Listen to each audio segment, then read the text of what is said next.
Hi friends, எல்லாருக்கும் வணக்கம். இன்னைக்கு நம்மளோட சேனல்ல ஒரு சூப்பரான ரெசிபி பார்க்க போறோம். அது என்ன அப்படினு பார்க்கிறதுக்கு முன்னால நீங்க நம்மளோட சேனலை இப்பதான் புதுசா பார்க்கறீங்க அப்படினா கீழ ரெட் கலர்ல இருக்கிற subscribe பட்டனை அழுத்தி சேனலை subscribe பண்ணிக்கோங்க. பக்கத்துல இருக்கிற bell symbol-ஐயும் click பண்ணிக்கிட்டீங்கன்னா நான் போடுற புது வீடியோவோட நோட்டிஃபிகேஷன் உங்களுக்கு உடனுக்குடனே கிடைக்கும். இன்னைக்கு நம்ம பார்க்க போற இந்த ரெசிபிக்கான ingredients எல்லாமே கீழ description-ல கொடுத்திருக்கேன். வாங்க வீடியோக்குள்ள போலாம். இன்னைக்கு நாம பார்க்க போற recipe crispy butter pepper paneer.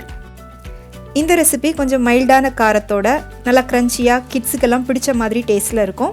வீட்ல ஏதாவது கிட்ஸ் பார்ட்டிலாம் பண்ணீங்கனா இந்த ரெசிபியை ஒரு ஸ்டார்ட்டரா பண்ணீங்கனா குழந்தைங்க ரொம்ப விரும்பி சாப்பிடுவாங்க. வாங்க எப்படி பண்றதுன்னு பார்க்கலாம். ஒரு பவுல்ல 2 டேபிள்ஸ்பூன் அளவுக்கு corn flour போட்டுருக்கேன். 2 டேபிள்ஸ்பூன் மைதா போட்டுக்கோங்க.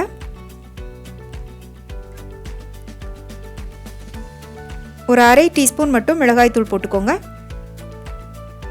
தேவையான அளவுக்கு உப்பு போட்டுக்கோங்க. ஒரு அரை டீஸ்பூன் மிளகு தூள் போட்டுட்டு தண்ணி சேர்க்காம முதல்ல இது எல்லாத்தையும் நல்லா கலந்து விட்டுக்கோங்க. கலந்துட்டு ஒரு 1/4 கப் அளவுக்கு தண்ணி சேர்த்து இந்த மாவை நல்லா கரைச்சி எடுத்துக்கோங்க. மாவு ரொம்ப கெட்டியாகவும் இருக்கக்கூடாது, ரொம்ப லூஸாகவும் இருக்கக்கூடாது. இந்த மாதிரி ஒரு கன்சிஸ்டன்சியில் கரைச்சி எடுத்துக்கோங்க. இப்போ இன்னொரு பவுலில் மெஷர்மெண்ட் கப்பில் 1/3 கப்பு இருக்கு இல்லையா, அந்த கப்புக்கு 1 கப் அளவுக்கு அரிசி மாவு எடுத்துக்கோங்க.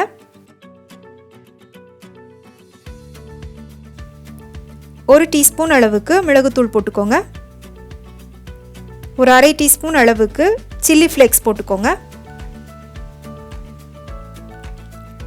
இப்போ இந்த மாவுக்கு மட்டும் தேவையான அளவுக்கு உப்பு போட்டுக்கோங்க. போட்டுட்டு இதை நல்லா கலந்து விட்டுக்கோங்க. உப்பு போடும்போது கவனமாக போட்டுக்கோங்க. ஏற்கனவே நம்ம மாவு கரைக்கும் போது அதில் போட்டிருக்கோம், அதனால் கொஞ்சம் கவனமாக போட்டுக்கோங்க. இதில் ஒரு 150 கிராம் அளவுக்கு பன்னீரை கட் பண்ணி வச்சுருக்கேன். பன்னீரை பொட்டேட்டோ ஃப்ரைஸ்க்கு கட் பண்ணுற மாதிரி நீள வாக்கில் கட் பண்ணி எடுத்துக்கோங்க.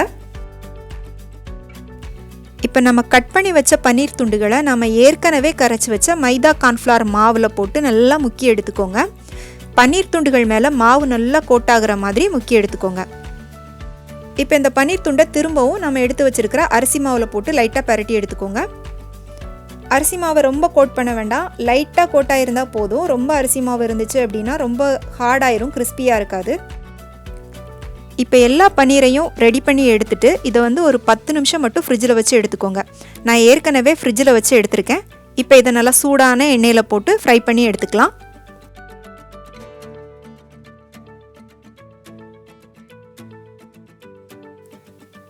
ரொம்ப நேரம் இதை எண்ணெயில் போட்டு ஃப்ரை பண்ண வேண்டாம். ஒரு 2 நிமிஷம் மட்டும் எண்ணெயில் போட்டிங்கன்னா போதும். ரொம்ப நேரம் எண்ணெயில் போட்டிங்கன்னா வெளியில் இருக்கிற மாவு ஹார்டாயிரும்.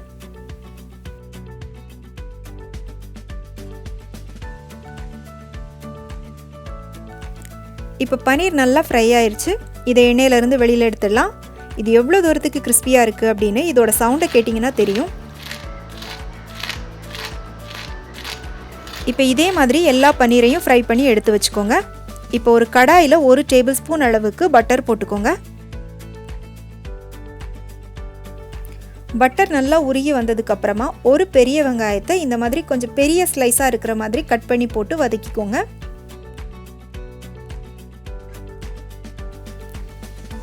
இதோடவே 2 பச்சை மிளகாய் போட்டுக்கோங்க. இது ஆப்ஷனல், உங்களுக்கு வேணும்னா போட்டுக்கோங்க. இப்போ இதில் ஒரு அரை கப் அளவுக்கு நான் கேப்சிகம் கட் பண்ணி வச்சுருக்கேன். அதை இதோட போட்டு நல்லா வதக்கிக்கோங்க. நான் இன்றைக்கி 2 கலரில் கேப்சிகம் எடுத்திருக்கேன். இந்த மாதிரி கலர்ஃபுல்லாக கேப்சிகம் போட்டு குழந்தைங்களுக்கு நம்ம பண்ணி கொடுக்கும்போது ரொம்ப என்ஜாய் பண்ணி சாப்பிடுவாங்க. இப்போ இந்த காய்கள்லாம் ஒரு பாதி அளவு வெந்து வந்ததும் நம்ம ஏற்கனவே ஃப்ரை பண்ணி எடுத்து வச்சுருக்கிற பன்னீர் துண்டுகளை போட்டு திரும்பவும் ஒரு 2 நிமிஷத்துக்கு இந்த பட்டரோடு சேர்த்து நல்லா ஃப்ரை பண்ணிக்கோங்க. அவ்வளோதான் ஃப்ரெண்ட்ஸ், நம்மளுடைய ரெசிபி தயாராகிடுச்சு. இதில் உங்களுக்கு பிடிக்கும் அப்படின்னா மேலே கொஞ்சமாக பெப்பர் தூவிக்கோங்க. உங்கள் குழந்தைங்களுக்கு பிடிச்ச மாதிரியான கெச்சப் இல்லைனா மயோனஸோட இதை கொடுத்தீங்க அப்படின்னா ரொம்ப ரொம்ப விரும்பி சாப்பிடுவாங்க. கண்டிப்பாக ட்ரை பண்ணி பாருங்கள். என்ன ஃப்ரெண்ட்ஸ், இன்றைக்கி நம்ம பார்த்த இந்த ரெசிபி உங்கள் எல்லாருக்குமே ரொம்ப ரொம்ப பிடிச்சிருக்குன்னு நம்புகிறேன். இந்த ரெசிபி பற்றிய உங்களுடைய கருத்துக்களை எனக்கு மறக்காமல் கீழே கமெண்ட் செக்ஷனில் சொல்லுங்கள். இந்த ரெசிபி உங்களுக்கு பிடிச்சிருந்துச்சுன்னா மறக்காமல் ஒரு லைக் கொடுத்துருங்க. ப்ளீஸ் உங்கள் ஃப்ரெண்ட்ஸுக்கும் ஷேர் பண்ணுங்கள். மீண்டும் வேறொரு ரெசிபியோடு சந்திக்கிறேன். நன்றி, வணக்கம்.